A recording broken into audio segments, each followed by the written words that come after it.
Hello, ladies and gentlemen, and welcome to the Golfing Greenkeeper podcast. My name is Steve Smith, and I'm your host, and this is a fantastic new episode of the Design Brief.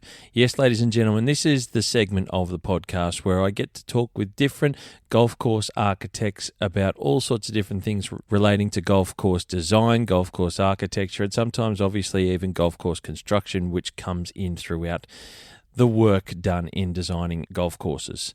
Now, this one, ladies and gentlemen, is a very special one. It's been a long time in the making, and it has to do with 7 Mile Beach down in Hobart, Tasmania. Now, you might recall, ladies and gentlemen, that around middle of last year, King Collins were announced by Matt Goggin and 7 Mile Beach to be the design firm for the second 18-hole golf course at the 7 Mile Beach site. Incredibly exciting. And with King Collins and now King Collins Dormer comes this new age of architecture. Fresh-faced, really exciting and energetic style of architecture. Now, I'm joined on this segment of the Design Brief by a man who has his name to the design of a cult hero golf course, Sweetens Cove, and the epic Landmand Golf Course, both of which are in the United States. Also got his name to a number of other works in the US. Originally one half of the golf course design firm King Collins, partnered with Tag King, which has now recently evolved to the new King Collins Dormer with the addition of Trevor Dormer. I have joining me on the podcast the one and only Rob Collins. Now, to have Rob Collins join me on this podcast is incredibly exciting, and to talk about 7 Mile Beach, the new 7 Mile Beach golf course that they will be designing down there in Hobart, is just something else altogether. Without further ado, ladies and gentlemen, this is episode number 118.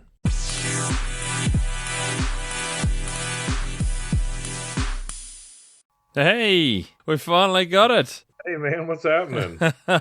Mate. Now, I'm going to start off with here. You've been a busy man. You've got a lot of things going on your plate. You're working at Nashville, is one of the things you've been saying. It's put a bit of a bounce on this a couple of times. Pretty busy. Yeah, we are. We're really busy in Nashville doing the Bounty Club with 8 a.m. golf and going up there about 3 times a week or so and driving back and forth or spending the night up there. But yeah, I've been real busy. Is that far? Is that far from you? I don't know the It States. takes me about 2.5 hours to get up there. Okay, So it's not too bad. It's not too bad. Bit of a drive, though. Bit of a drive. But, mate, it's Masters Week as well. We're doing this. We've had round one. How does that go for you? Are you a Masters like? Is it a bit? It's big all over the world, right? The Masters. We watch it here. People stay up. It's a huge deal here. I'm texting with my friends about it, watching it. Had the app going, listening to it on the way back from Nashville yesterday. Really paying a lot of attention to it. Have you been before? I have.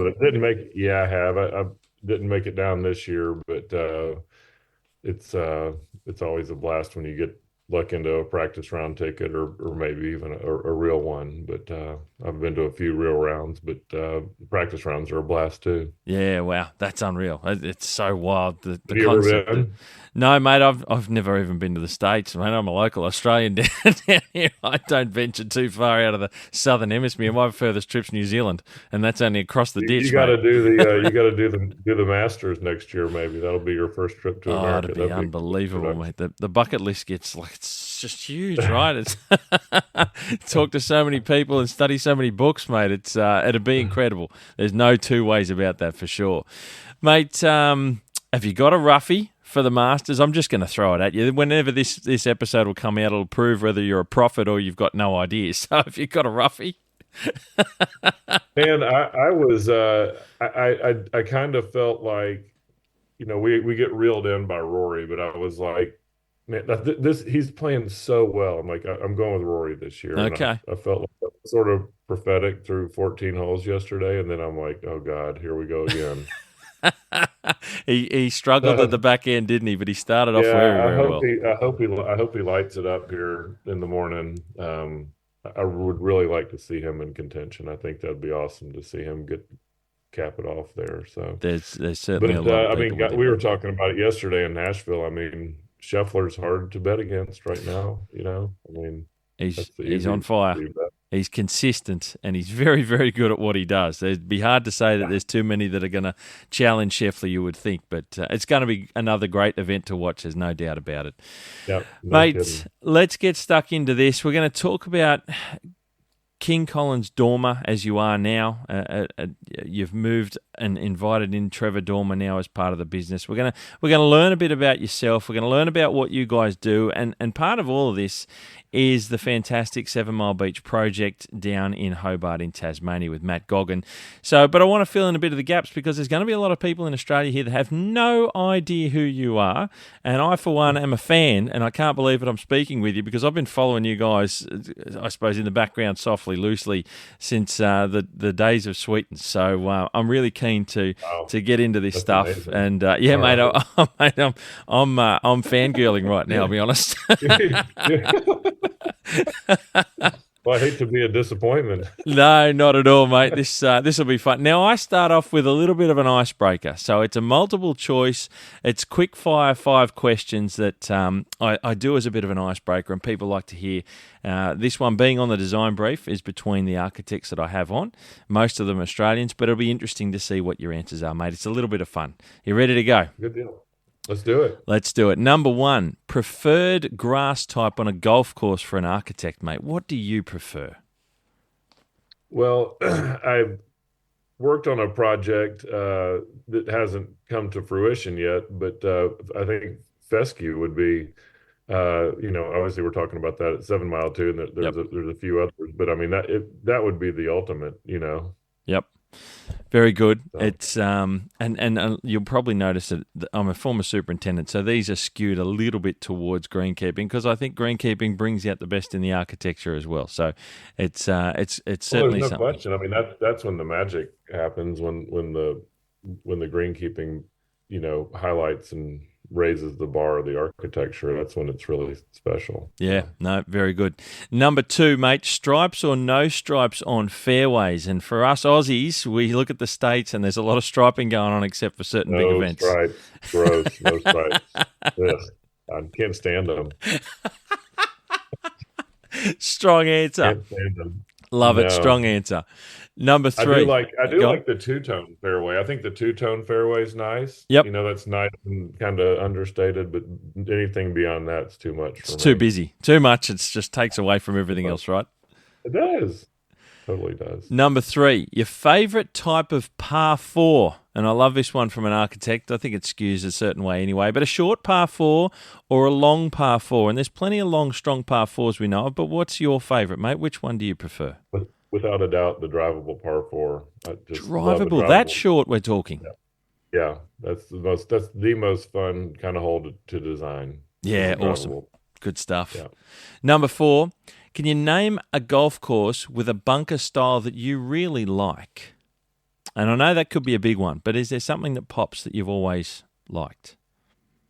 Well, I will say the sandbelt courses have always been fascinating to me because they are so different than what we have here. And I know it's not necessarily something that can always be replicated elsewhere, but that is such a cool and unique bunker style. Okay. And we get a lot of complaining in our business. I like the bunkers and the greens to have a close relationship. And a lot of times, when you're building a golf course, a superintendent will be like, well, how am I going to turn my mower around? And I'm like, well, have you seen Royal Melbourne? I mean, I don't know. It can be done. This little foot strip that I gave you, that's not too bad. I mean, it could be this close. I mean, it could be worse. So that's right. Just the tightness of that relationship between the bunker and the edge of the green is. It's an interesting word you use. It's just such a unique relationship. Thing. I love that. I think that's the coolest. I like the word you used, relationship, though. That shows that they work with each other and interact a lot, don't they? That's perfect. That's a great way to say it, and that's exactly right. And that's the best of the best right there. Interesting, and it's kind of interesting that I'm obviously an Aussie, and we're sort of, I suppose, in a unique position where the sandbelt is something that's local to us in a sense. I'm lucky enough that I've travelled there a little bit more in modern times, never previously in my life. So the last 4, 5 or 6 years, being able to see a lot more of the sandbelt personally, you guys are talking about it as it's unique. I think a lot of us were really spoilt by the fact that it's not, it's easy to get to. So Right, exactly. And number 5, mate, the last one. Can you name one of your favourite golf courses by design? Doesn't have to be just something that you've seen. It could be one of your own. So what's one of my favorite golf courses in terms of the architecture Yeah, of the the golf course? architecture of the golf course. Yep. Um, well, in America, one of my favorites is Sand Hills. That's a Okay. and Pinehurst number 2 had a huge impact on me in the way I thought about things. Overseas, the old course, Yep. Royal Dornick.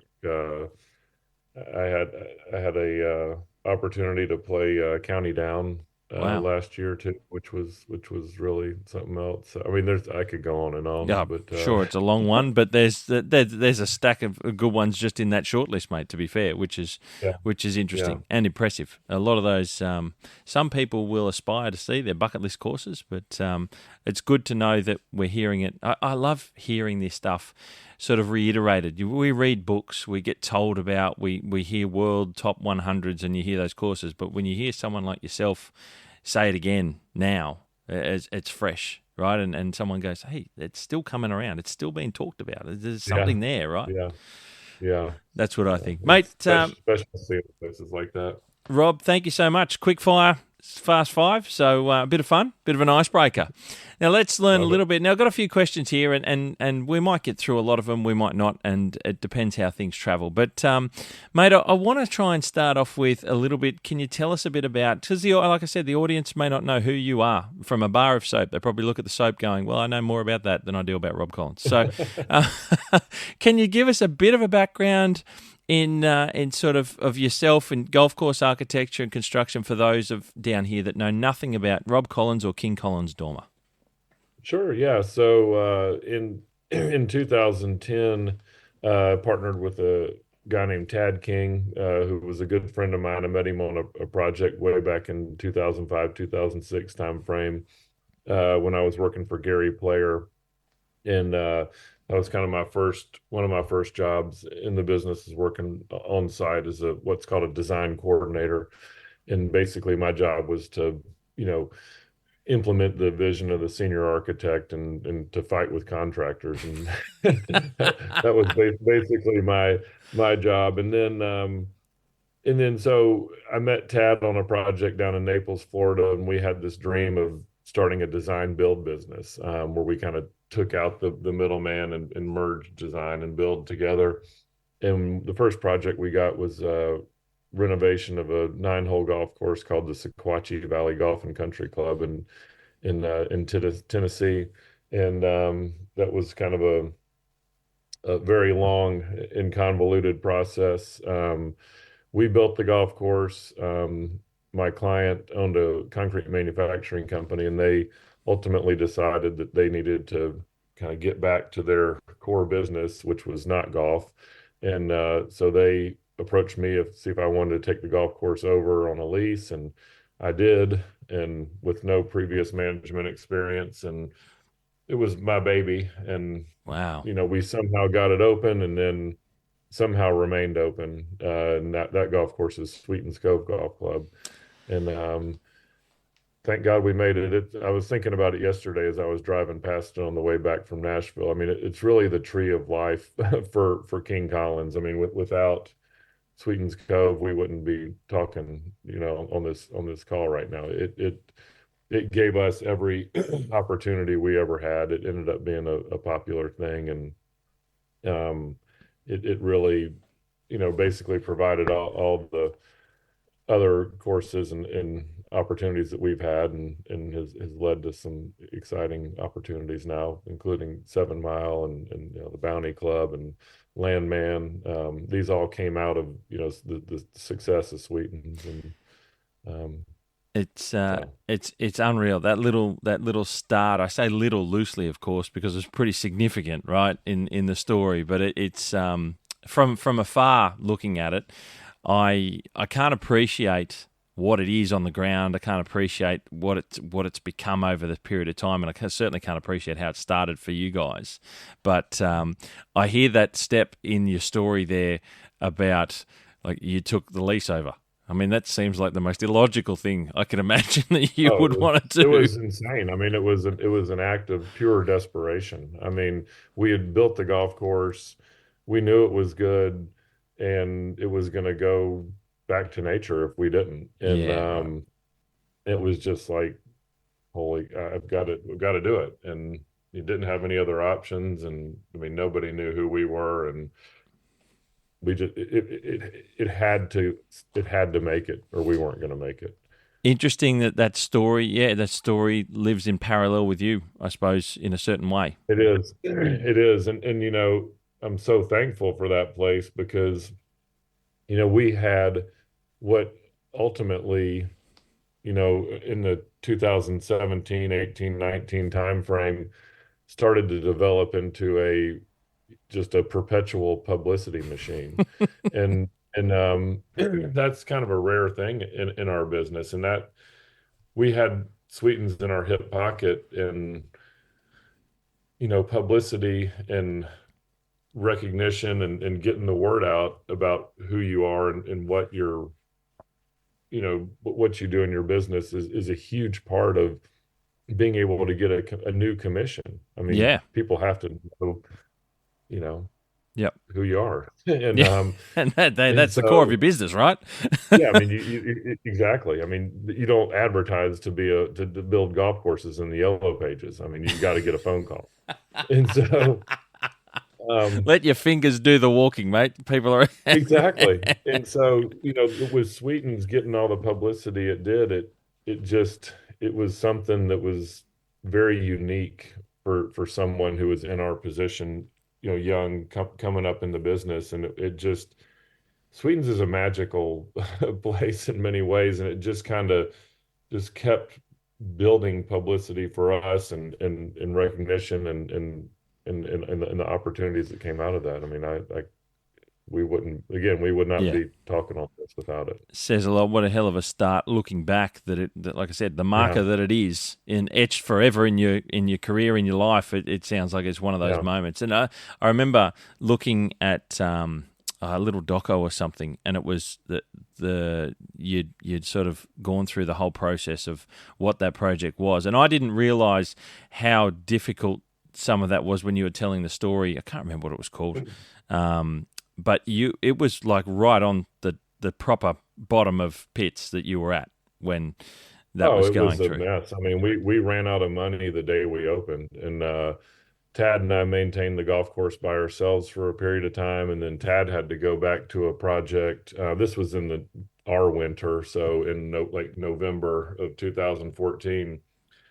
We maintained it together for a little bit, and then he had to go back to a project he was working on in Qatar, actually, of all Wow. places. Right. Not a King Collins project. Yeah. He Yeah. was just doing another project, and then so I maintained it by myself for the remainder of the winter, to keep play going. And we had no money, and the bank was threatening to take the lease package away for the equipment. And if the lease package had gone, we never would have, that would have been it for the golf course. And we were lucky to get some capital over the winter. And 2015 had enough money to hire a superintendent. And I mean, we ran out of money 1,000 times, and it was, Wow.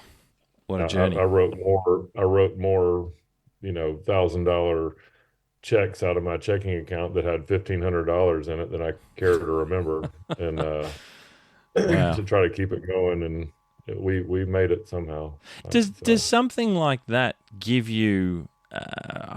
It's kind of, I don't know. Does it give you a sense of like that, how difficult things can get, some even just within yourself when you're doing projects, when sometimes you doubt yourself, like you've been that low or such a difficult, challenging time that you go, well, this is hard, but we have been through something pretty Oh, astonishingly there's no difficult. So question. I mean, it's definitely given me a lot of perspective. And, um, one thing that was interesting for me going through the Sweetens Cove experience was like the more I did, the more crazy stuff I did to keep it alive, the more effort I put into it, the more I was like, there's no way we're quitting. yeah, right, Every, yeah, that you put more of yourself into it, it's like I just invested more of yep, myself or put a little bit more money into it. I'm really definitely not quitting. I mean, you just yeah. You the can't, you more you yeah, do, the more you can't back away. yeah, yeah, yeah. And so, um, but to your point, I mean, a lot of things that you face seem uh, small by comparison. I mean, Yeah, yeah. you got a little problem on a project. It's like this is This nothing. isn't a I mean, problem. this isn't a Don't worry. problem. Don't get too wound up about it, Don't champ, get because this too isn't. worried about it. Everything's gonna be fine. Yeah, exactly. Very good, mate. Great to hear. And I got to ask, following that time, I think I started following around the 2016, 2017 mark. That's early. I That's think, early. and Yeah. I don't even know how it come. It was on Instagram, and I don't even know how I got there. But I got there, and I was like, "This is really cool." Didn't know who you guys were from. Like I said, the bar of soap that I knew, and I want to ask. You talked about having done it yourselves. You come from doing work with Gary Player, and you've got Tag King. You guys are working together. You're doing things that are. How do you? Because now I look at it, and it looks like every part of that golf course is fun, right? And I talk about this when I talk about architecture, and I see some great stuff. And I've been fortunate enough to play a lot of courses around Australia, and there's some that I play, and I just go, you know what, that was really entertaining. And that's an interesting word to use with architecture. And from the outside looking at Sweetens, it looks like it's fun. You've built this culture, and it's become this cult sort of 9-hole golf course. And I don't mean that in a bad way. I mean it in a brilliant way. Oh, for sure. That Yeah. it's got this fun factor about it. The things that are put on by the golf course and the golf club.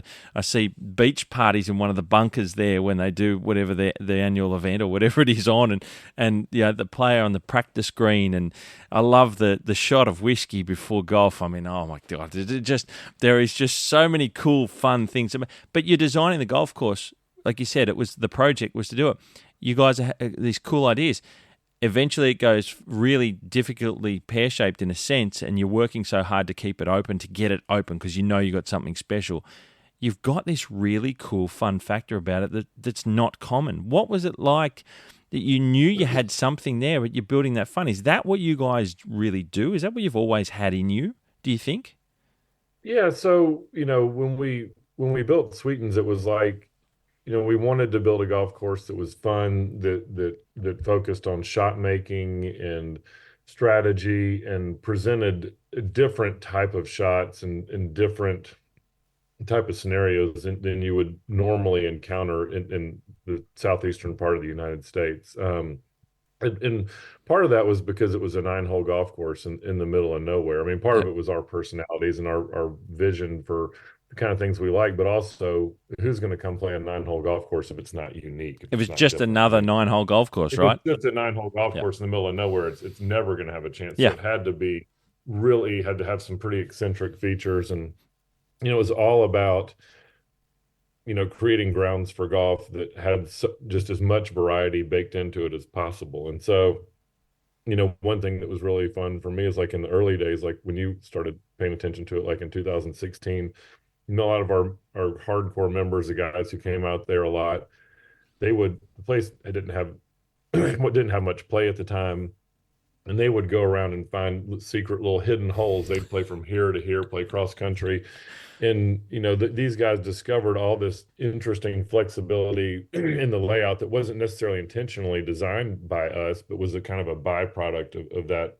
Yeah. mindset. Yeah, cool. And then as the golf course got popular, Matt Adamski, our GM, he does an amazing job, in the guys in the shed, John and Colt, matching up the fun factor of the golf course and the flexibility and the laid back nature of the type of play that's there, it's sort of exploratory in a way. You kind of want to go out and not focus so much on score. It's more of a match play course and trying Okay. different tees, different greens. We have 2 pins on every green, and so then Matt has really matched up the operational side to the spirit of the golf course. And so they do a lot of fun tournaments. They just had a par 3 tournament, for the kind of an ode to the Masters, par 3 tournament. And Matt's a very, very creative guy, and what he's done operationally to kind of match up with the golf course is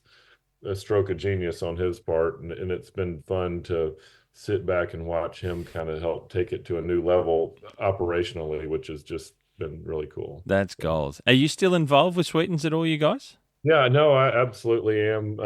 In fact, we had a very big announcement back in the fall. We brought on a new partner called Reef Capital. They're a group that we're working with on another project, and they're out of Utah, and they're going to they're great guys, and we're going to finally realize the full vision of Sweetens Cove that we had from way back in 2014, which will include a whiskey distillery on Oh, site. I'm flying And over. I'm yeah, flying you over. gotta come. You gotta come over. So we're gonna have a distillery, and then we're gonna have overnight cabins, and we're also gonna build a short course, Oh, like a wow. little par 3 course.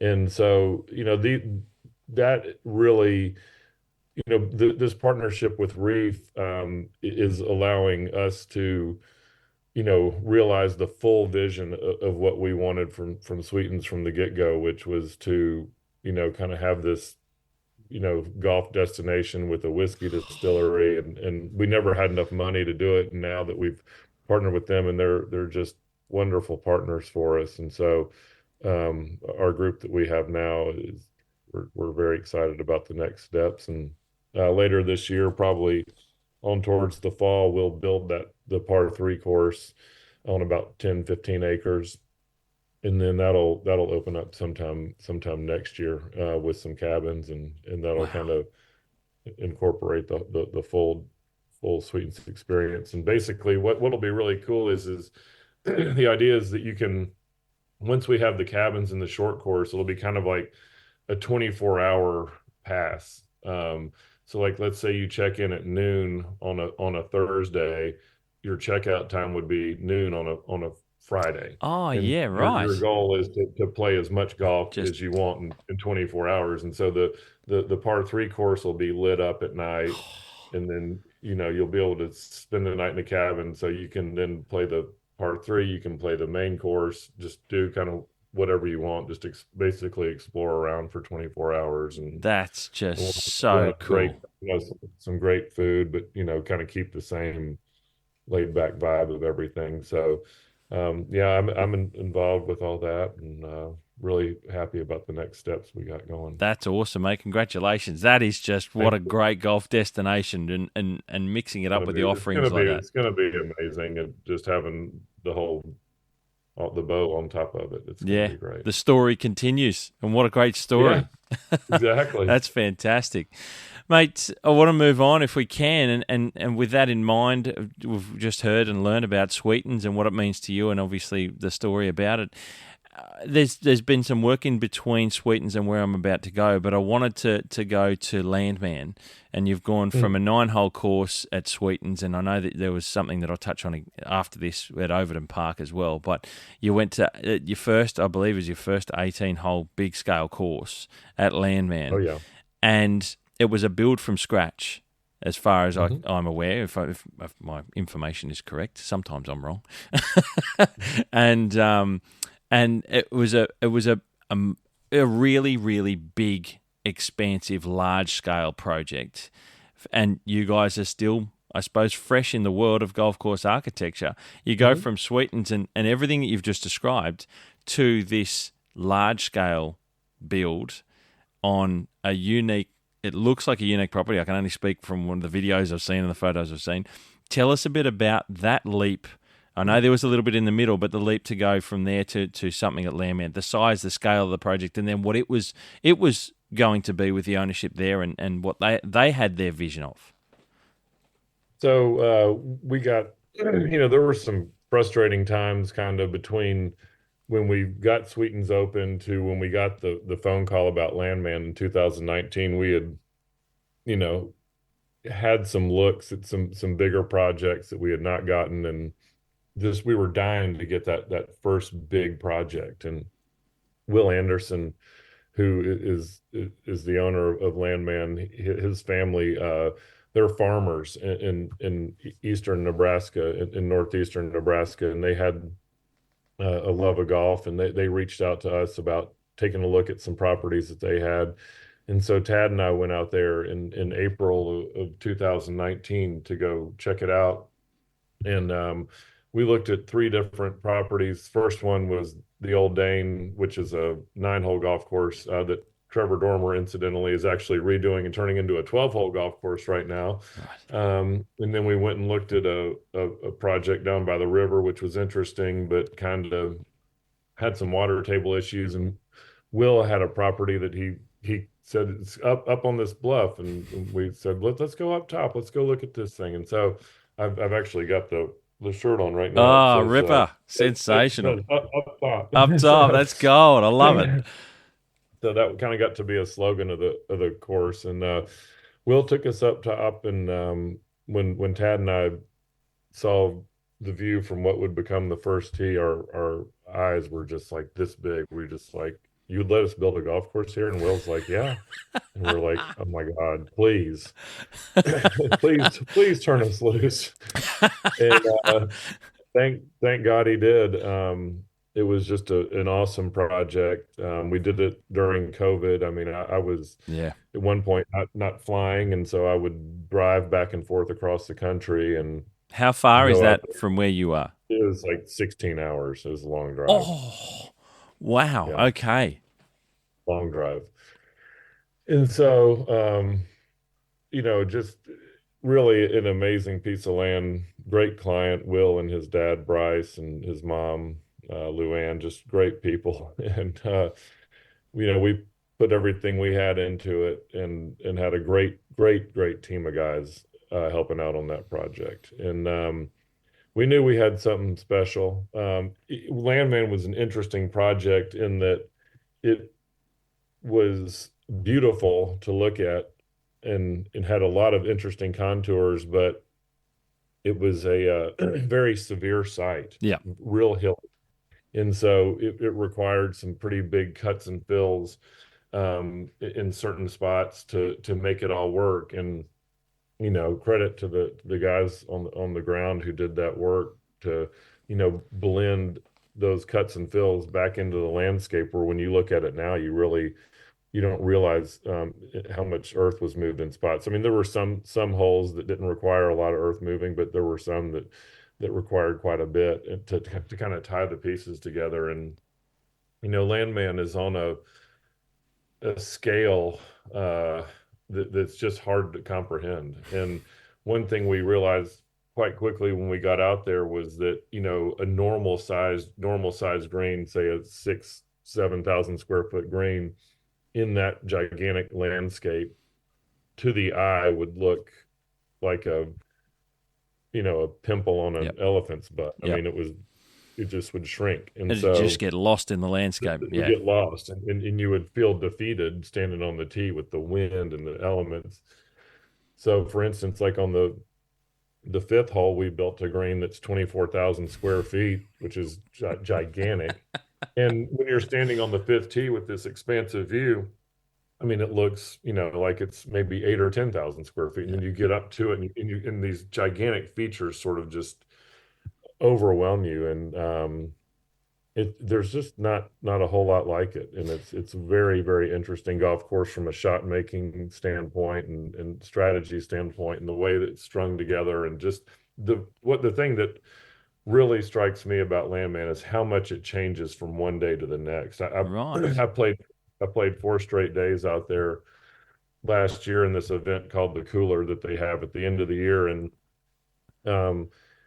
it was really fun to see how different that golf course was on the Tuesday, Wednesday, Thursday, Friday. Each day was just a completely different experience with the wind and where the pin was and the types of shots were, encountered one day to the next. That was really, really fun. And it's just a very unique place, and they're doing well, and I just couldn't be happier for them. It's certainly from videos and pictures, like I say, it looks incredible. It's interesting hearing you talking about the size of the greens and the landscape. I get a sense, and I haven't been to Cape Kidnappers in New Zealand here.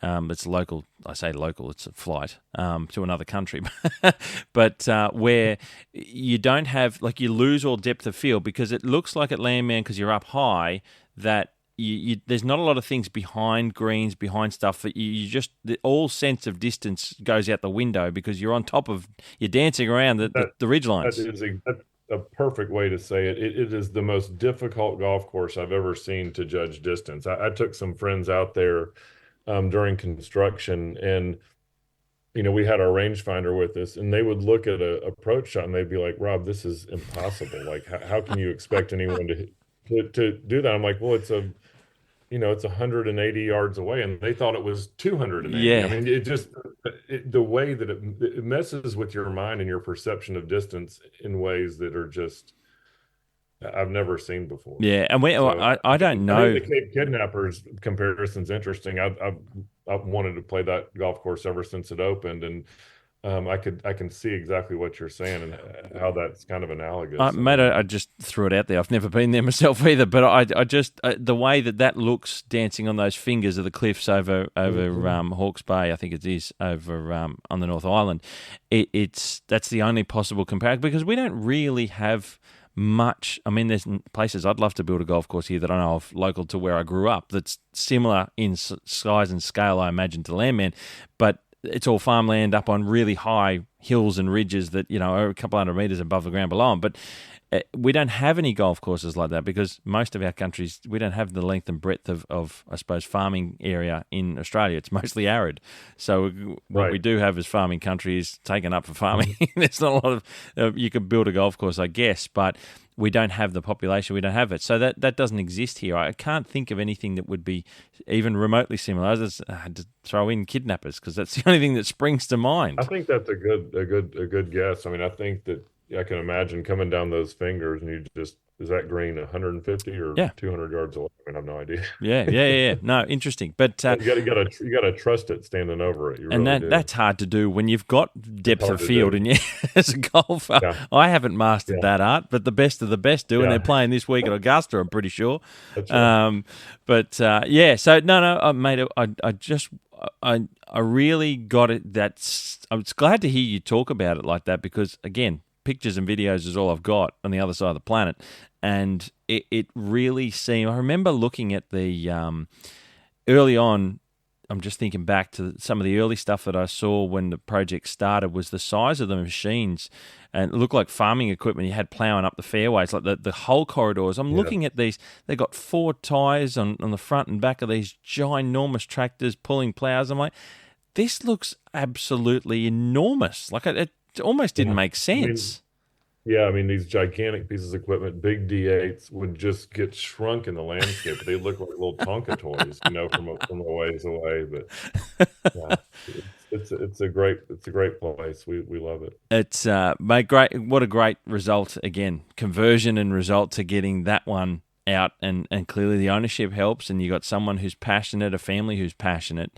All those things make a difference to the life of a project like that, don't they? No doubt about it. And credit to them. They've done an amazing job on the operations side. Their guys in the front of the house, Sam and Fletch and Will, does a lot of work up there. They've just got a great vibe and a great feel, and people really are enjoying going out there. So it's I couldn't be happier for them. Very good. That gives us a sense of scale, a sense of your first big 18-hole project. And now I bounce back a little bit to Overton Park. Now, that was a municipal golf course. And as I've done my bit of research, thankfully through your website, which is very helpful, mate, and it was a redesign project. and a short 9-hole muni golf course in a serious downturn of its life. And we've got some things like that here in Australia. And you had a small budget, passionate people at Overton Park Conservancy. And but I want to sort of hear from you. What did you achieve with that project, and what did the experience of doing that type of project do for you? So we've heard some pretty different things here in just the two polar opposites, I guess, of Sweetens and Landmand. And then this with a public body, it's a public 9-hole golf. This is a very different project, small amount of cash. What went through that project for you, and what did you get from doing that? So one of our very first members at Sweetens was a guy named Parks Dixon, and Parks and his wife Beth are from Memphis, where Overton Park is, which is about 4 hours west of Chattanooga, and they got to be really good friends. And Parks introduced me to a guy named George Cates, who was sort of this amazing, brilliant, visionary businessman in Memphis. And collectively, there was some citizens in Memphis who had a great deal of passion for Overton Park and what that golf course meant to golfers in Memphis. And what it meant to golfers in Memphis is it was the place where they grew up playing. At one point in time, they had the largest junior tournament in America called the Overton Park Open. Wow.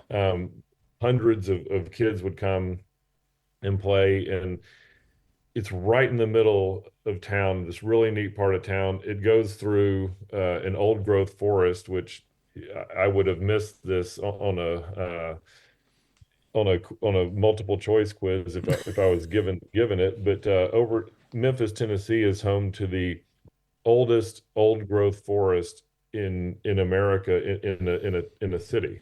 Wow. So in Overton Park, there's an old growth forest that's the biggest one in a municipality. So very, very unique place, very, very important for a lot of reasons. At one point in time, there was going to be an interstate built right through Overton Park, and a group of concerned citizens stopped that project, and it went to the Supreme Court all the way up, and the interstate got rerouted around Overton Park. So long way of saying Overton Park is very important to the people of Memphis. And this 2,300 yard golf course weaves through the old growth forest, and there's a lot of eyeballs on that. People watching, like, you got bulldozers out here, what are you doing? And George Cates was a miracle worker, and he he knew the right people and knew how to pull the strings in Memphis, and was able to get this project across the line and get it approved. And so it was a huge amount of fun for us to go out there and spruce up this golf course that I can't tell you how many times I had people come up to me and say, I remember the first time I drove it across the ditch on 7 when I was a kid. I remember my knees shaking when I was teeing off in the Overton Park tournament, as a kid. These are these formative memories that people had about this place, and it had gone way downhill. Nobody was playing it. And so we went in and just tried to build a really fun golf course that looked like it had been there for 100 years, just sat on the ground, but create some strategy and create some interest in, and create a ground for golf where, they could improve the agronomic situation and, really give people good conditions, but really interesting shots and just things that they didn't have there before. And, when we got done with it and it got open, it's kind of gone back to a place where I think they're cramming, I can't remember the exact numbers, but 10, 20x number of rounds than before.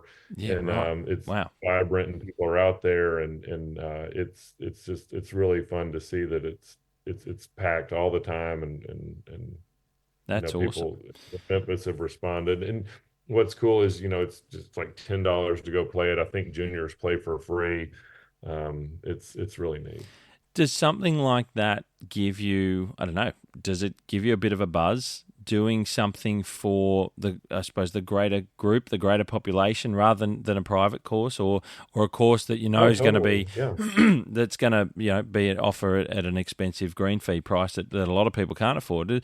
Is there something in that you get a sense of accomplishment from?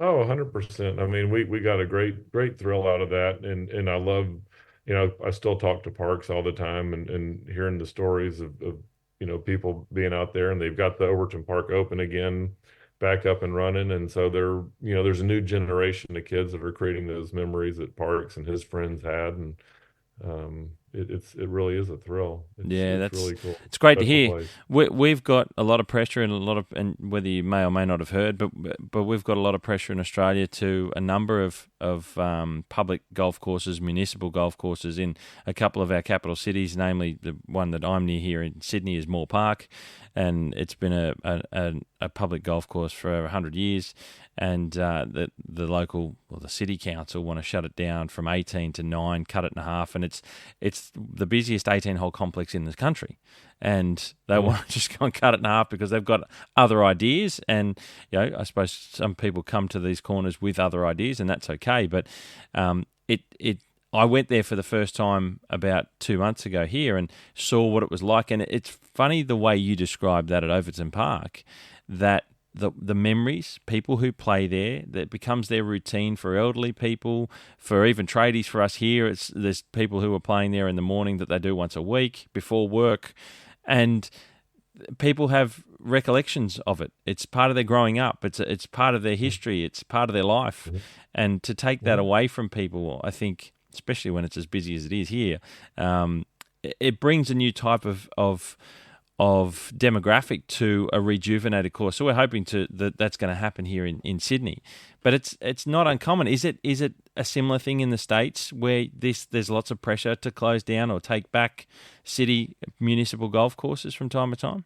You see it from time to time, but hopefully, cases like Overton Park, and there's other examples where things have been rejuvenated, freshened up, and then it brings back a new wave, and it shows the power of golf and how golf can integrate into it successfully in a community and be operated successfully by a city, and be open to a lot of people, and not do the things that people think that golf does a lot of times, which is exclusionary and so forth. Yeah.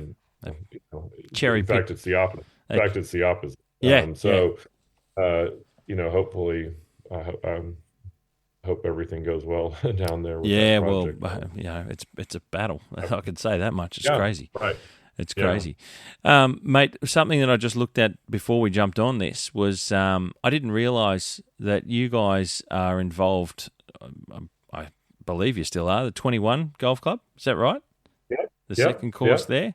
I just saw some stuff. I've been following that project a little bit, and now that it's finally going with their first course, but you guys are, I believe, is it the second course that's part of what you guys are involved with? The second course, and we don't have a start date on that yet, but that's really an exceptional piece of land. Down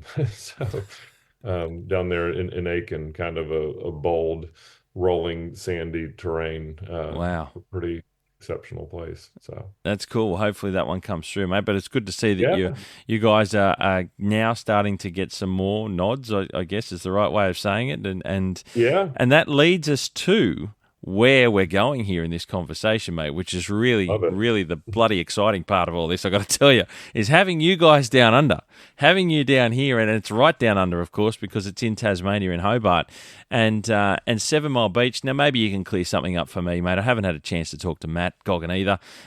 Is it a working title of 7 Mile Beach North, or is it 5 Mile Beach?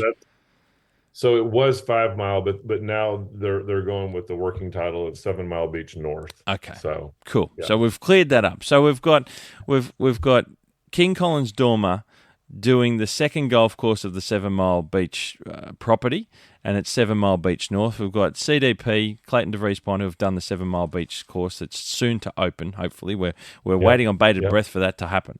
I was fortunate to go down there in November myself and walk the course as much as I could. I had a day trip from Sydney to Hobart and back, and I literally ended up running around so I could take in as much of the golf course as I could. And it's amazing, isn't it? Oh, look, it really is. And when I had Matt on this podcast, I think it was 18 months ago now, just hearing his passion and the evolution of the whole concept for him to come to this is incredible. But now we've got you guys involved. Before we start there, I just want to know a little bit, mate. What do you know about Australia? What do you know about Australian golf? Do you know much? Have you been here before? So that was the first time I'd been to Australia when we came down there. But, I'm a big fan of Australian golf from afar. Yep. Studied the Sandbelt courses and very, very excited for sure to play those. Like look back at the President's Cup that was at Royal Melbourne and think, what a thrilling, amazing event that was. That was one of the great spectator events for golf where they merged, the greenkeeping and the architecture and the golf at the highest level. That was just like the most fun event to watch, It was. And so huge fan of Australian golf and finally getting down there and seeing the site was an incredible thrill. That was amazing. Take us back, if you can, please, mate, to the time when you were in the mix. I don't know how that process worked, and there's probably things you can or can't say, but what was it like, one, to be in the mix, to be involved in putting your names forward for the project, and two, what did it feel like when you got the nod for, correct me if I'm wrong, this is your first overseas project outside the US, is that right? It is. So I think it was about 2017, I want to say, maybe the end of 17. I got invited to play a round of golf at the honors course. And in the group is a guy named Nick Biesecker, and Nick is Matt's agent. And Nick and I kind of hit it off, and he told me, "Hey, Matt's got this really interesting project. He's trying to get off the ground down in Tasmania. Would you like to be introduced?" I'm like, "Of course." Sounds amazing. I knew who Matt was. And so, I mean, that was, going on 8 years ago, roughly, 7.5, 8 years ago, that I first heard about this project. And, to even just be able to consider that we might be able to get a project of that stature overseas in Australia, to be able to make a mark in Australia. When, you think about, how many American architects have had an opportunity to come over there and work on a piece of land like that. I mean, it's just not very many. So it was never lost on me how incredibly rare that opportunity would be if it was to come to fruition. And so, Matt and I kind of started talking a little bit, and, I think things started to really heat up with the selection process, best I could tell, probably 3 or so years ago. And I did some routings, just kind of give him some ideas and things that I was thinking about. And, just the contours map of the site was really interesting. I was able to get through Joe McDonald this map of the site that had, like, you could almost, like, it was shadowed. I mean, it just was this incredibly detailed, cool kind of LiDAR contour map, and did a little black line routing on that, and then worked with Joe to kind of help create some visuals of kind of what some of these holes might look like. And, Matt and I just kind of kept talking. And then he came out, he was in America and came over and visited us at Sweetens, and we played around, and he made like 8 birdies or something. I'm like, how do you make all these? How do you do? He just goes and does it, right? and we had a blast and hit it, things were going well. And then it just kind of happened. And but it is an unbelievably large thrill to Yeah, get cool. to do it. And then to get down there, it was pretty funny. I came down there actually the day they got approved by the local council. So Oh, right. it just so happened that I flew in that day, and I'm sitting there in the council meeting with Matt, and I just come off the flight, and I mean I'm just like, buzzing with excitement, but at the same time like so tired. Yeah, And so I'm sure. sitting at the council meeting, and they're talking about some other thing, and like I'm like pinching my leg like to keep myself away. I'm like, and Matt at one point looks over at me and he's like, "Are you okay?" And, he can see I was just like really struggling, like, and I'm like, and so I was, that was, but to then see Matt speak and be there when they got the full approval, that was really, really exciting. And then we went out there the next day and saw the CDP course, and I was just completely blown away by it. I just really marveled at their skill and their construction of that golf course. Matt's got something really a world beater on his hands there. And Look, so that was exciting. It's like, okay, we established something incredibly special over here. Now we've got to do something really special on the northern side. And one thing that I think is so cool is how different they're right next to each other, but how different yeah. the north side is than the south side. And yeah, yeah. The north side is rollicking kind of dunes, and then over on our side is a little more subtle, and but still there's a lot of wow factor and incredible visuals there too. But contour wise, it's more subtle. And I talked to Matt yesterday actually, and they're gonna hopefully get after clearing the site here in the next month or so, and planning an August visit down there to, Cool. you know, kind of refine the routing. We've got a routing in there that we think is good, but we need to sanity check it Yep. and really do the work on the ground to get it right. And it's hard to do that right now with all the treaties. And once those are gone, we'll really start to learn the character of this site and what we've got and uncover um, what's out there. I mean, we did walk up on this neat little ridge that kind of runs through the middle of it. I think that's going to be a big highlight. Um, Boy, it's just out of this world. I mean, you can't. Did you when you were down there? Did you peek over the top and look at it Mate, a little I, bit? I was sticky beacon. Don't you worry about that, mate. I was hanging over the edge of 7 Mile, looking to see Woo! what was next. And you guys did a little snippet. I don't know if it came from your Instagram or if it was from 7 Mile one, and it had a little snippet of the corner of your routing. And I'm like, I think that's the far sort of eastern end The where far, where the yeah, water. like if you were looking from up top, it would be the far right Yeah, side. yeah, Yeah, yeah, that's it. And I got it right. And I'm right. sitting there. Yeah. Thank you for clearing that up, because I've been sitting No, on it going. you were spot on. You and were spot and I'm on. like, I Yeah. think that. And so when I got to the site, and I know that the golf course at 7 Mile hasn't opened the CDP one yet fully. So I haven't. There's things that obviously I don't want to share for everyone until I still think I'm a big believer in that they got to see everything for 7 Mile, and it's certainly not my job to divulge every part of that golf course until people go down there and see it. That's Matt's job, not mine. So, but I was hanging over the edge of the dunes from the top end, as I call it, of the course that's there now, the CDP course, and I was gobsmacked at what I was walking around on that golf course. But then when I looked over, I was not expecting, and Anthony Toogood, who's on site there growing in everything, he ran me in the ute along that low edge to get to the Yeah. far eastern end of the course. And we're driving along, and I'm thinking, where is the golf course? Like, because I know I've done a lot of fishing as I was younger, and the sand dunes around Sydney and New South Wales, and I sort of know what those dune formations can be like. We've got some of the biggest ones in the country around Newcastle, north of Sydney. And you kind of, and I'm like, could it be up there? Could it be over that? Like, where are we going here?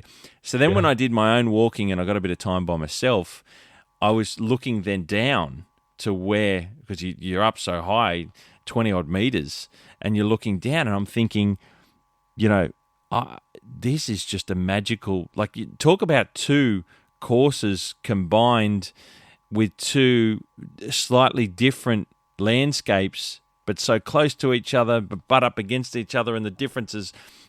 My head's buzzing, and I'm not a golf course architect, right? I'm just a Yeah. greenkeeper. Yeah, totally. I think that's one to be one of the coolest things. It's a great thing operationally for Matt is that when visitors come, they're going to have two completely different golf courses, and that's really interesting. As a destination, you're going to get one experience one day and something Yeah, completely different the yeah. next day. And they had a fire over there, a year or two ago, and it wiped out a little, maybe 15 acre section where you can really walk around down on that far end and kind of get a glimpse of what it's like. And there's some sort of like almost heathland type vegetation. Um, and then, a little bit more subtle contours, and there's golf everywhere. I mean, it's just, And you talked about being two different experiences in two different styles, I guess, of the golf course, which it's in the same location, right? But we're talking. There was one thing that I noted, and I don't know if I'm right or wrong because I only could see it from a long way away, but being so low relative to the water table, I imagine. I think there was an area that had a look at like a little bit of water that might sit depending on the water table as it rises and falls. Maybe there's something in that you've got to play with along the way as well. I don't know, but it was yeah, it was really incredible. My question to you is, with that in mind, how excited are you to literally start getting your hands dirty on the ground once the trees get pulled back and all those things, and you've got your land there to work on? Is there things that you've seen that, like you said, you touched on the ridge line there and that sort of stuff, you've got an idea. Are you guys buzzing? Like, and I'm thinking of the. oh, we're totally buzzing. And I hope that, the sooner we can get going, the better. I can't wait to get out there in August. I mean, it was a lot of fun to walk it last year and get these glimpses of what it was going to be like with the places where the trees are gone. But, Matt and I think, and Tad and Trevor, everybody are aware that when the trees are gone, it's going to be, it looks great now, but it's going to be even more thrilling once we can really see it. And so getting that big reveal is going to be one of the great thrills of my life. And then to kind of figure out where, point A to B to C, Yeah.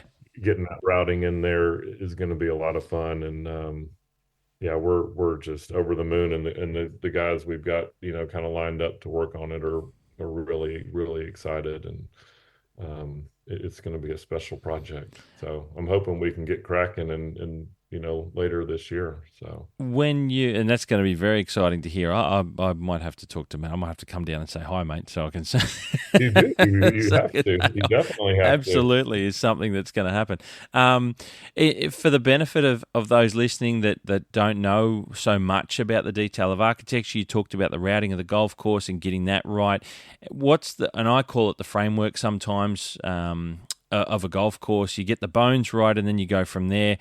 There's still the opportunity to loosely adjust, or maybe some whole scale changes, large scale changes to those routing holes potentially. But once you get that right, you can really get stuck into then some shifting things around and really creating some of the holes.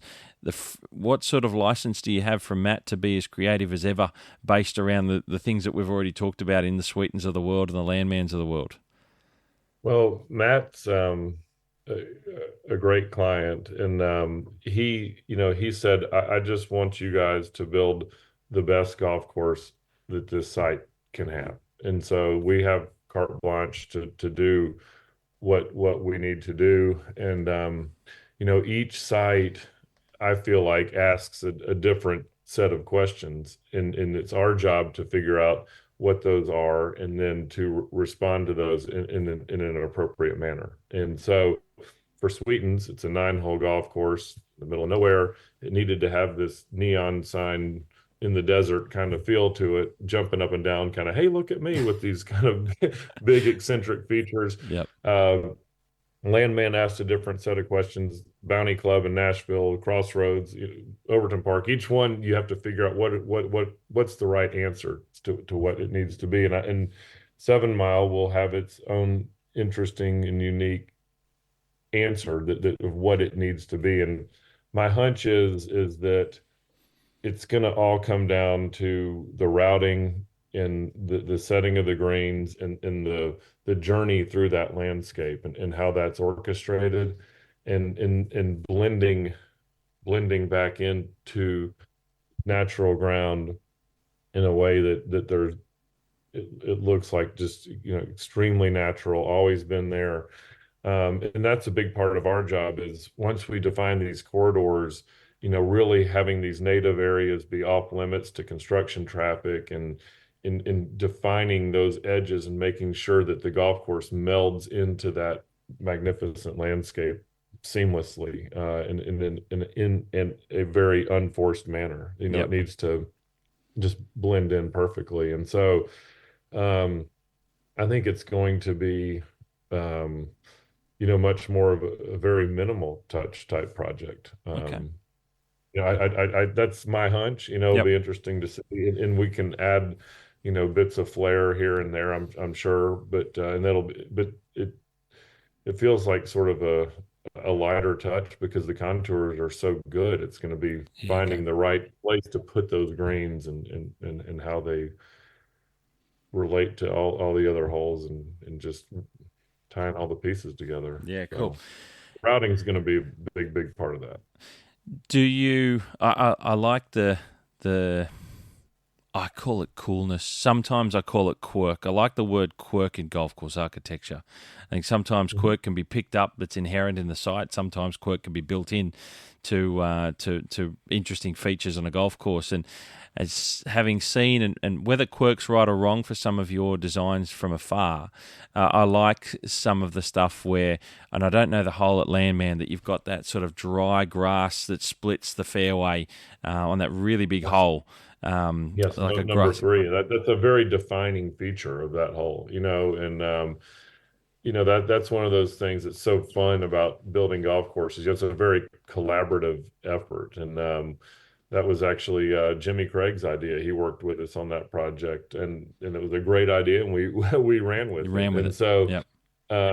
It's fun to work with talented people, and it's that massaging in the field where you take ideas and you work with them, and that third hole and how that feature runs up and ties into the fourth and up the side of the fourth really defines that section of the property. And it's fun to find those things, and I'm sure they're going to be in abundance in spades. It's 7 Mile, and it's latching on to those opportunities and highlighting them to define the unique characteristics of that land. So. You talk about the collaboration and I suppose a meeting of the minds. Sometimes I call it, it's bouncing ideas. I did a lot at Katoomba, myself and my assistant. We just ideas in management of the golf course, and we were working on things on course, adjusting bunkers or greens or building different parts of the track that we did in house, and we bounced ideas. Is that a fun thing to be able to do on a project? That creative. That's the most fun thing. It's the riffing off of one another. Yeah. You have an idea. Sometimes you have a very solid idea. I want to see this implemented right here. This is what I'm thinking. But sometimes you say, let's open it up. Let's run with it a little bit, see what happens. And it's much more loose. Ultimately, it's all about, the talented people you work with on site and riffing off of them, and they're riffing off of you. And the best golf courses are the ones where the design work's done in the field, primarily with the attention to detail and just, creating these interesting features, because ultimately you are playing golf on the golf course in the field. You're not playing on that piece of paper that's on a desk 1,000 miles away. And so, creating the interest in the unique bits of the journey, like the thing on at Landmand with the dry creek bed. That's only stuff that can happen in the field, and that is the most fun part of it for sure. It's certainly exciting to think about what you guys will be working on and working towards down there at 7 Mile Beach North. Creating a destination, and I suppose one of the questions I'm curious to ask, and I've seen this again from afar. We don't have a lot of this stuff here that's new, but I think about a place like Bandon, and when Bandon Dunes was the first course, and then Pacific Dunes with Tom Doak coming in the second course. I'm asking you now because you're the person who's coming in at 7 Mile as a second person or a second team to build a golf course there, that behind a course that we're already talking about as being potentially one of the best in the country when it opens, the CDP one. What's it kind of feel like being the next architecture team involved on a place that everyone's eyeballing because they know it's already special? Is there a bit of pressure there? Do you put that on yourself? Is it from a client like Matt Goggin, or are you just cool because you're confident with things? I don't know. What's that like? So these are the opportunities that we fought so hard to get. This is why I've maintained Sweetens Cove by myself through the winter. Yeah. To hopefully get these opportunities. You want the opportunities where the client cares about the quality of the golf course, where the people who are going to play it care, where there's a lot of eyeballs. You want the ones where there's eyeballs and there's what can be perceived as pressure. For me and our team, however, there is no pressure, because for me personally, pressure comes when there's an uncertain outcome. For instance, I feel pressure when I have a 6-foot putt to beat my friend who I desperately want to beat. Okay, that's pressure because even the best player in the world, a 6-foot putt, the outcome of that is there's a certain percentage chance where that's not going to go in. Yep. And so pressure to me comes when the outcome is not guaranteed. It's not, there's something's there's a chance of things going haywire. I know what our team are going to do down there, and we feel confident in what we can do. I don't feel any pressure. I feel an incredible amount of excitement. Yeah. Yeah, cool. Look, man, I wanted to ask that because I like I said, these things don't really happen here in Australia. Another course, it's the only one in recent times that I can think of off the top of my head is at Barnbugle. When Lost Farm was done by Cora Crenshaw on the back of Doak and Michael Clayton. So that's probably the last time I can think of the top of my head that's happened at the same property. Yeah. So it's a huge it's a huge once in a lifetime rare opportunity, and there's a very high standard that's expected of us, but that's what we expect of ourselves, and we're not going to stop until we get to the point where we're all happy, and it's gonna. Yep. We're going to get there. Can't wait. It's going to be unreal. I'm going to ask, and probably goes back to my five questions. In terms of grasses, as an architect, and I'm a former superintendent, grasses is what I do, mate. It's short of eating it for breakfast. That's my jam, right? What have you guys got any ideas already before you start things down here? In Tassie, do you research some of that? Do you have things in your mind? How does that go with you in terms of the grass? I think we lean a lot on Tui and Matt and the guys down there and their experience and everything. But that site's pretty well suited for a fescue playing surface. Yeah. I think the only question would be, do you do fescue greens or do you maybe do bent grass greens? That would be the only switch up that you might have down there. And, I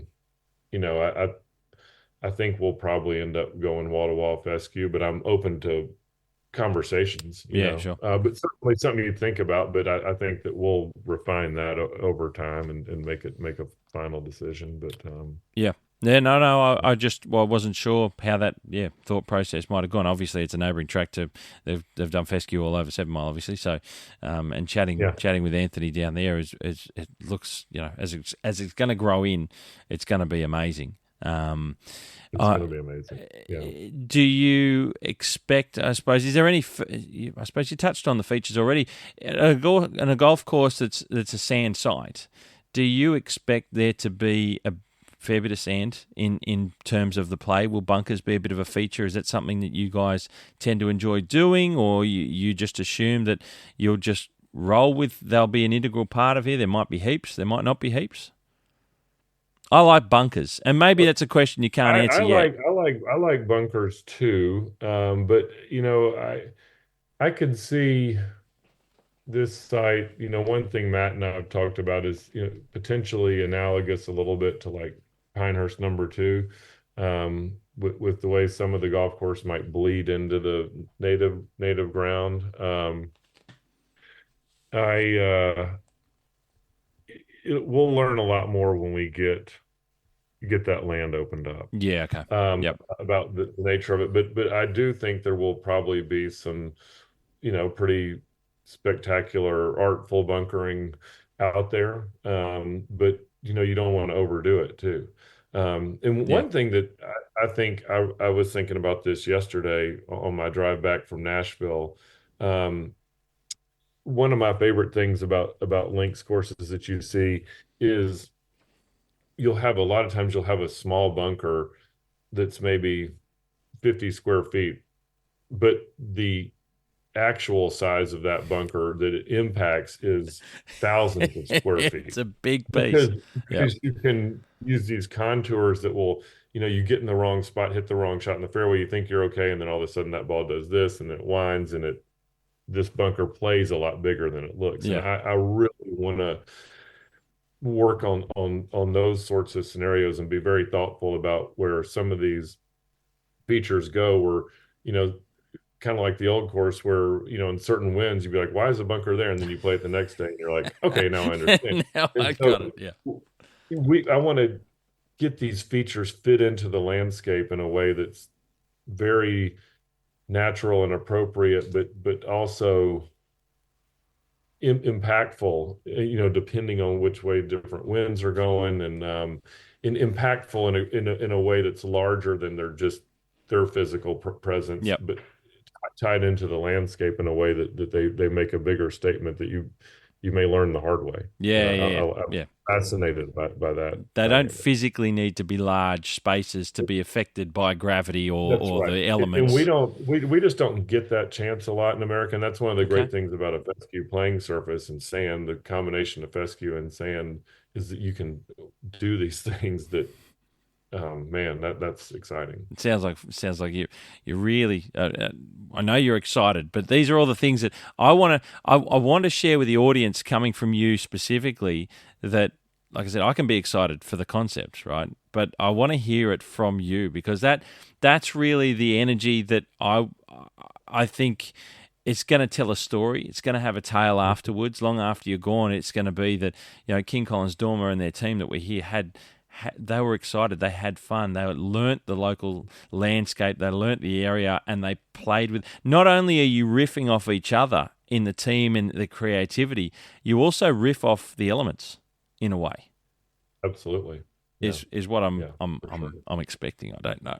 Yeah. No, you're absolutely right. I mean, we're going to learn where that wind's blowing, how it affects the site, and you know, each hole. You don't want to be repetitive with the wind, and the way that the par threes are facing in different directions, and yeah, it's going to be a lot of fun. Sounds like you're going to learn a lot when you're down here. Do you have an idea of, like you mentioned, in August or so, but when you come down, will it be a come in, a whirlwind sort of a build concept, or you got to dance around a few, I suppose, key dates of approvals and things like that? How do you know yet how that'll work? Yeah, so as long as things progress the way we expect they will with clearing, that August site date seems to make a good deal of sense for a visit with the trees will be gone. And then, we'll figure out a proper time frame to get down there and really, really dig in. Don't have any specific dates on the calendar, but the goal Sure. would be to come out of that visit with a really solid routing that Yep. we like a lot, and then be ready to go from there. So.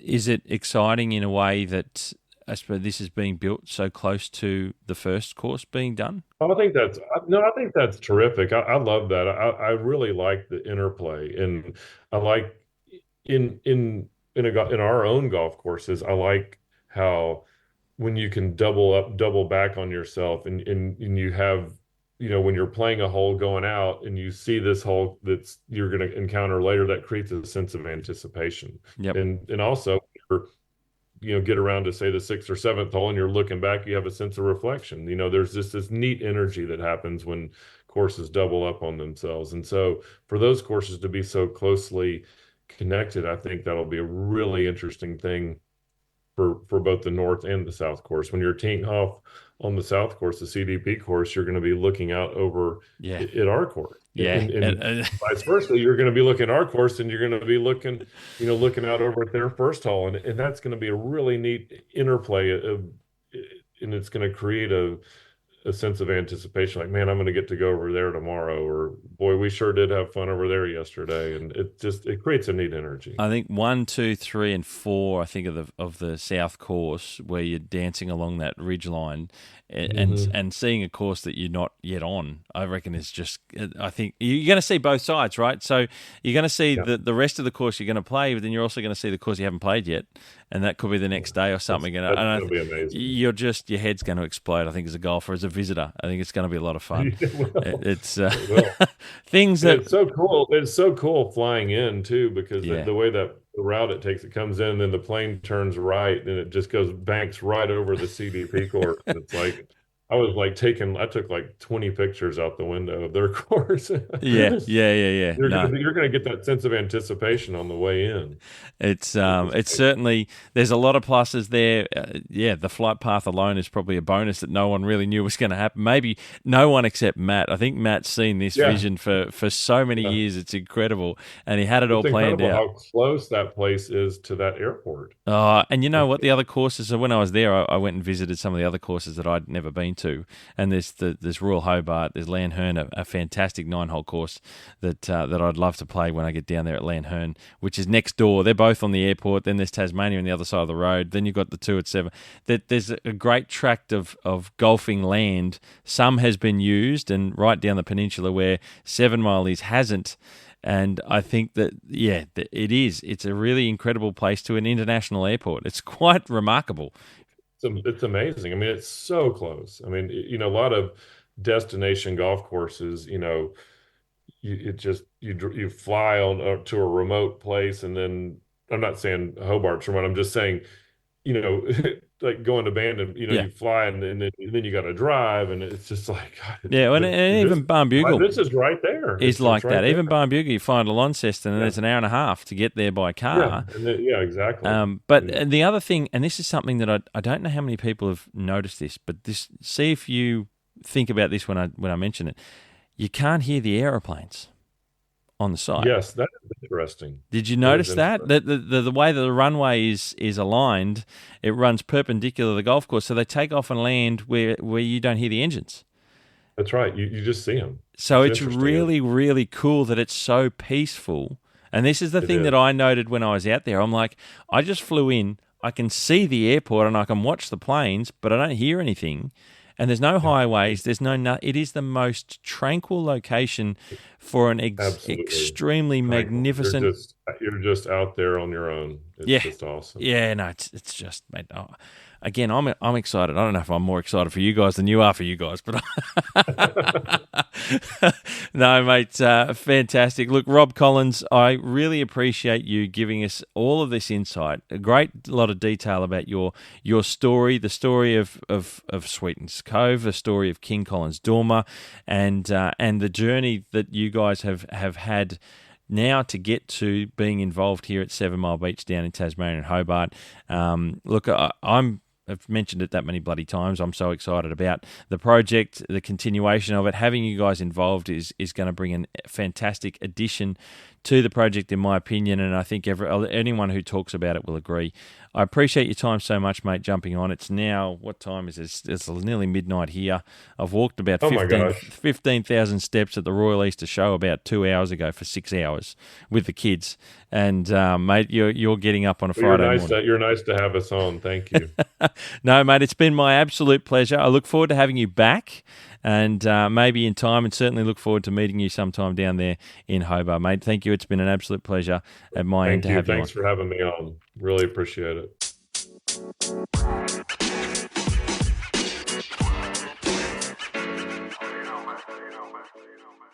Ladies and gentlemen, that was incredibly exciting for me to chat with Rob Collins from King Collins Dormer. Just an exciting individual. It's going to be amazing down in Hobart, just what the team of King Collins Dormer will put to the ground in their design, in their thoughts, in their creativity for the second 18-hole golf course down in Hobart. 7 Mile Beach is really already putting itself down to be a destination like very few in this country, and will be something that will not only be a destination for Australia, but certainly around the world. Thank you very much to Rob Collins for that interview and for that chat. It took us a long time to get going, but as you heard, we got there. There was some 5 months in the making between myself and Rob. He's got lots of work on, and I've had lots of things going on as well, so we finally got it sorted. I have to say thank you to Matt Goggin for helping me get that interview arranged and to talk about the next stage, if you like, of 7 Mile Beach. It's going to be a wonderful, an absolutely incredible golf property in Australia, the likes, like I said, of which there are very few in Australia. Now, check out the show notes. There's going to be lots of clickables in there for you to go and check out. And I hope you enjoyed that one and got something out of it. I know there's plenty of you out there that don't know who Rob Collins are, and certainly don't know who King Collins Dormer are. And I can tell you now, as you've heard, that I've been following them for quite some time. It's going to be incredibly exciting to have them have a golf course on the ground here in Australia.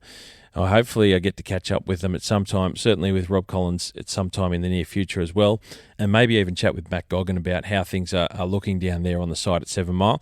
But as we know, the CDP course, the first golf course at 7 Mile, will hopefully soon be open, pushing now towards the back end of 2025, but hopefully, as you've heard, work will soon start, potentially 2025, for the new King Collins Dormer Golf Course at 7 Mile Beach North. Ladies and gentlemen, don't forget to please like, share and subscribe. Pass this around to anyone you know who's interested in golf course architecture, in new golf courses around the world. This is something that's going to be incredibly exciting. And there's lots to share. I'd like a review if you don't mind. It's great to have reviews. It helps get the podcast out to more and more people around the world and listening to the things that are going on in Australia, which is what the Golfing Greenkeeper podcast is all about. It's great to have Rob Collins join me on the design brief, and I know that there is some more coming. I'm chatting with more architects. I've already recorded another one in the bank that will be coming out in another couple of weeks, so stay tuned. Lots more episodes to come on the Golfing Greenkeeper podcast. Thank you, ladies and gentlemen. I'll leave you with it one more time. You hit them clean, we'll keep them green, and I'll catch up with you very soon.